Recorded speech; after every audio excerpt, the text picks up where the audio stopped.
Okay mga ka-travelers, part 3 ng ating biyahe. Together out po Isabela mga travelers. So, ayun, continue tayo sa ating biyahe. Nagmumoist na yung ating So, nagpahinga muna tayo. Nagmumoist na yung ating windshield. Gawa lang sa init ng makina mga ka-travelers. Kasi sinarado natin to. Kaya walang malabasan yung init ng makina. And yun nga mga travelers, continue tayo. So, nandito na tayo sa portion na maputik at malubak na area. O yun, continue tayo papasok mga ka-travelers. So, kakaliwan tayo dito. Papasok na tayo dun sa loob.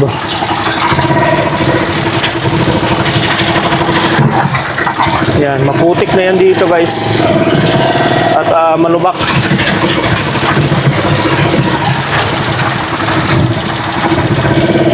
Yun. So, kayang-kaya naman ni Chariot mga ganito. Basic lang sa kanya. Basta wag lang yung talagang malalim na putik. Yung talaga medyo mahirapan yan siya. Pero kakayanin.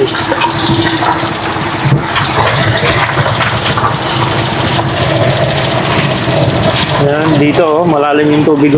Nag-i-stack na.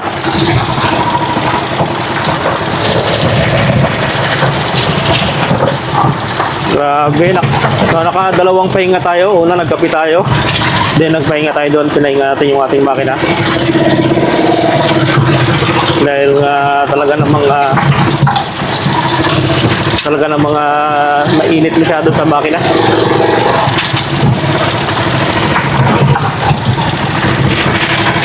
Pero ngayon, papasok na tayo guys dito sa looban.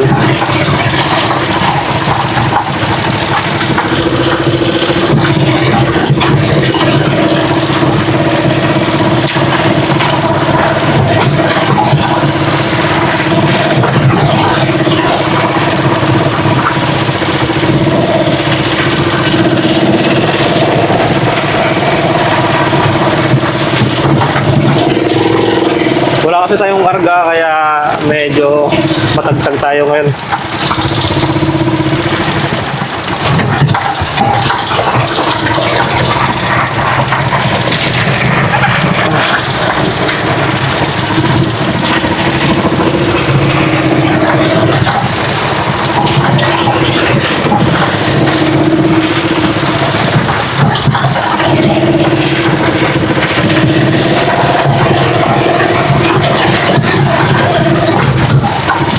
Yan, malubak.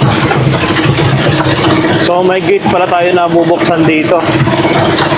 Need natin bumaba.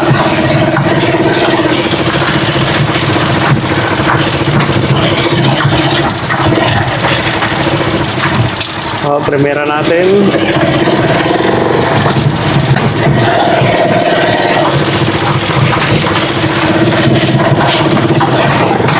Lalim.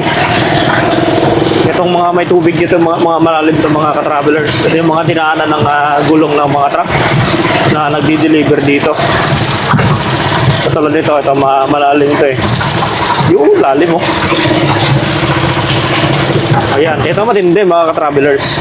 Ito talaga malalim yan dito. Dito tatagilid tayo dito mga travelers. Wow, grabe.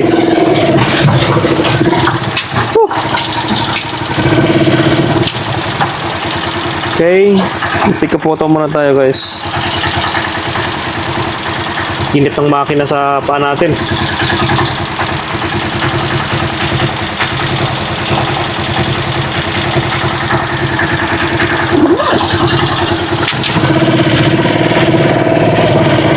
Gigitnaan na lang natin tong lubak.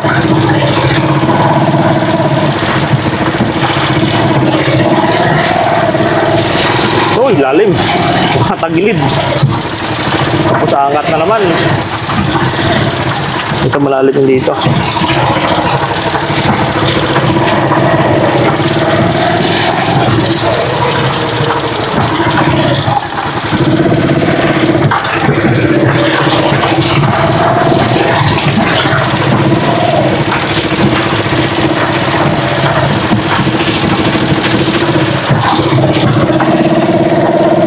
Dito kasi talaga dinadaanan talaga ng truck kaya Hindi maiwasan na masisira yung daanan. Ito malalim mga ka-travelers. Oh. Oop! Ah. Oh, grabe. Lalim. Hindi natin napansin. Malalim pala yung area na yun. Ito malalim din to guys.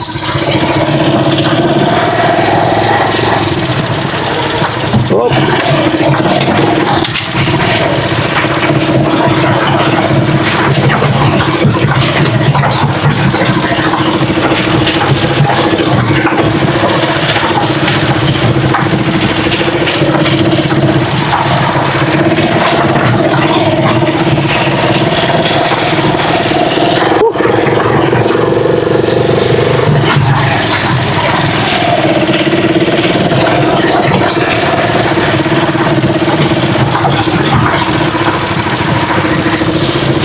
Yun, bubukas pa siguro tayo ng gate. Parang close yung gate dito eh. Kaya bababa talaga tayo dito mga travelers.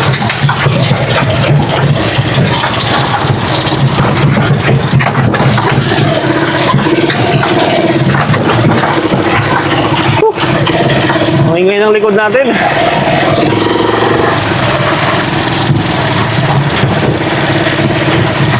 Bababa tayo dito. So, kailangan mabuksan natin at masirado ito ng maayos.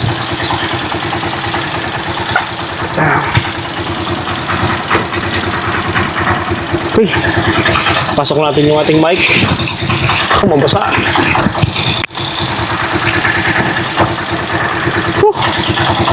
Grabe, layo ng biyahe natin mga ka-travelers.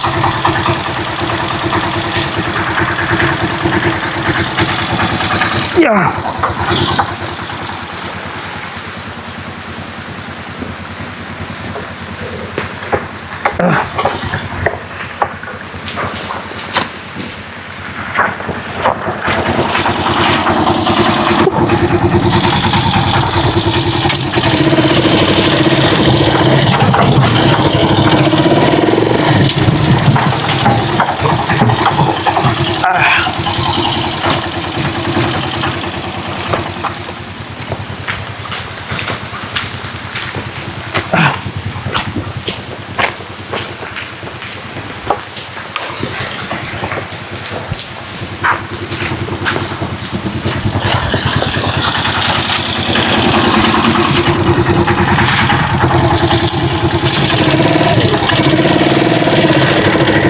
Nabasa na yung ating jacket ng husto.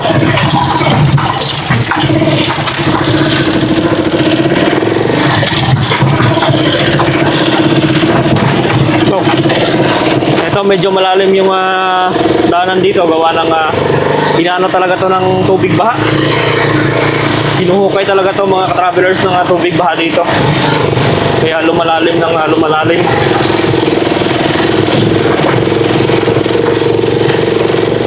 Tulad nito.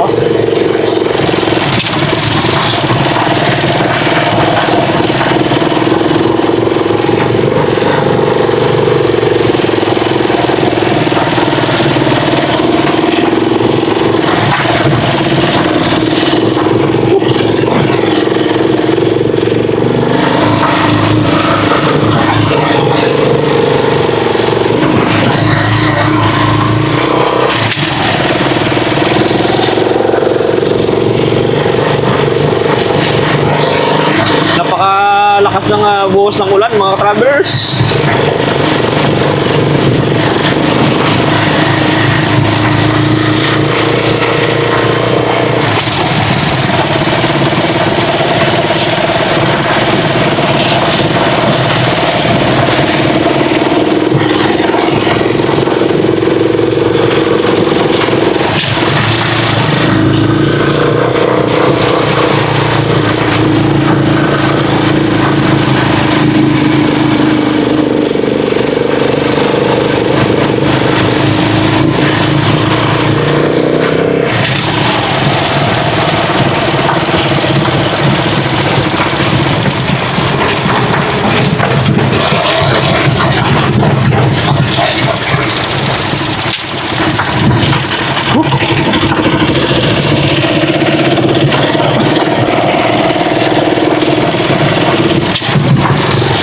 mahirap oh.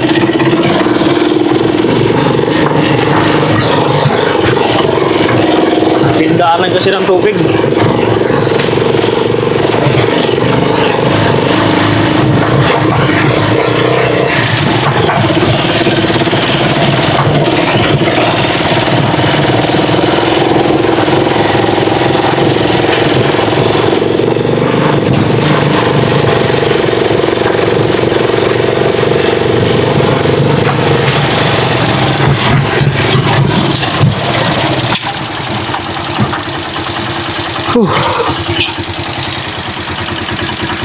So, yun mga ka-travelers, okay lang yung mga dala natin. So, magbubukas pa tayo ng isang gate. So, let's go. Buksan natin yung gate na isa.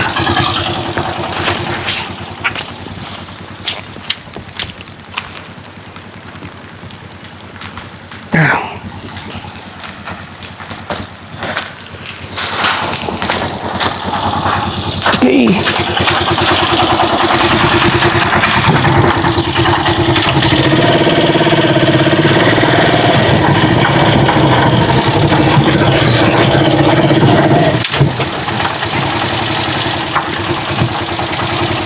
Ay, lumakas na.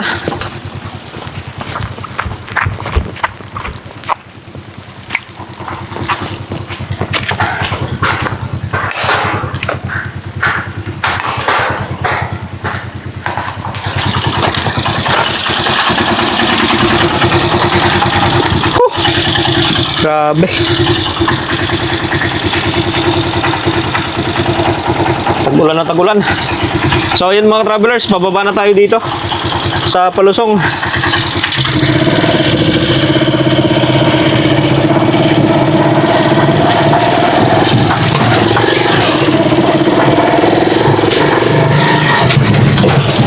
Yan. So bitawan lang natin yung Primera dito mga travelers. Yan ang sinasabi natin sa ating mga subscriber, and pag nabitawan natin yung ating Primera, apply natin ng preno. Hindi naman na tuloy-tuloy yan mga travelers basta malakas yung preno mo. Ang problema lang kung mahina yung preno mo, doon ka magkakaproblema guys. Tulad yan, bitawan natin yung Primera, kahit walang logger yan, huwag natin ibababa yung logger pag ganito yung sitwasyon, Palusong. Masisira po yung logger nyo, tandaan nyo. Marami na pong nangyari yan.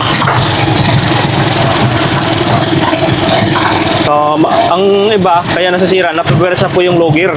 Kaya yung mga ngipin ng, ng gear niya, wala, sira talaga. So, ganun lang, bitawan nyo yung Primera, and apply nyo lang ng preno. Kaya nga nilagay yung preno dyan para magsusuporta sa Palusong. Yan, okay naman. Kaya mas maigi talaga yung preno nyo, kondisyon nyo. Mura lang naman ang magpa-reband. 150 lang naman ang reband. Yan, katulad dito, Primera lang, bitawan lang yung Primera. Pagka sobrang Palusong. Marami kasing gumagawa na ginagamit pa rin yung logger. Kaya tingnan mo yung ibang chariot tambak na gawa ng logger yung naging damage. Pagka medyo patag-patag na katulad nito, segunda na naman yung bitawan mo. Yan. Then apply ka lang ng preno na kaunti sa likod. Kaunti lang na preno. Yung preno ko kasi mga ka-travelers, nabili ko lang din sa Shopee. Okay naman yung quality, maganda naman. 1 year na ngayon. So, hindi pa naman siya napupudpud ng gusto. O as in, manipis na. Okay pa naman mga ka-travelers. Ganito, medyo patag-patag lang na Palusong. Bitawan nyo na lang yung segunda dito. Yan, para siyempre makatulong din yan sa pagpigil ng chariot natin na bumaba. Tumatagilid. Huwag nyo rin papatayin yung makina. Kasi yung gulong natin, magpi-freewheel yan. Freewheeling kung tawagin. Huwag nyo rin i-clutch sa palusong. Ka-clutch lang kayo pagka yung takbo niya ay parang yung makamatay na itong ano. Kumbaga parang hindi nakakayanan ng gear nyo, mag-shift na kayo ng gear. Yan. Pero katulad nito, mga travelers, ito malalim to, sure bull, sigurado. Pag malalim, siyempre automatic yung isip natin, kailangan natin ng makahon dyan at kailangan natin ng malakas na puwersa ng ating trike. So ano ba gagawin? Neutral muna. Pagdating sa neutral, baba natin yung low gear. Ayan. Huwag nyo ipiprimera na nakababa yung low gear o huwag nyo ipiprimera at ibababa yung low gear. Kasi yung gear natin nakaungkob yan. So pag nilipat mo to, matigas at rumaragat-rat. So ang gagawin nyo mga ka-travelers, balik nyo sa neutral din. Okay, angat ang baba yung low gear natin. So katulad dito, naka-low gear na tayo. Kung naka-low gear na, pwede naman yan i-shift sa ibang gear katulad ng segunda. Ayan, pa-second gear tayo. Kahit nasa second gear lang yan, kaya-kaya yan. Lalim. Lalim mga travelers. Ayan o. Kayang-kaya. O, tercera. Pwede tayo mag-shift ng ibang gear. Pero pag tatanggalin natin yung gear niya, yung low gear, hinto tayo. Balik natin sa neutral din. Angat. Yan, para walang nakaungkob na gear sa ating gearbox. Okay? So, yun lang. Basic lang naman yung paggamit ng low gear mga travelers para tumagal.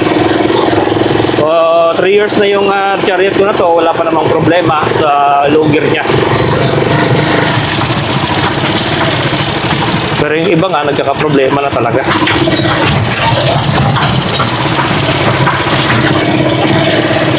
Okay, dito na tayo sa portion ng pupuntahan natin. Maganda mag-camping dito guys. Ganda ng view dito. So yun mga ka-travelers, nandito na tayo.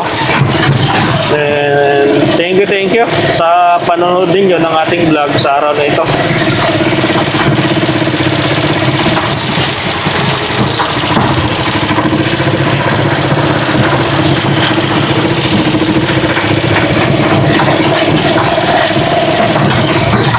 Okay, thank you mga travelers. Ingat po kayo sa biyahe nyo. Thank you guys.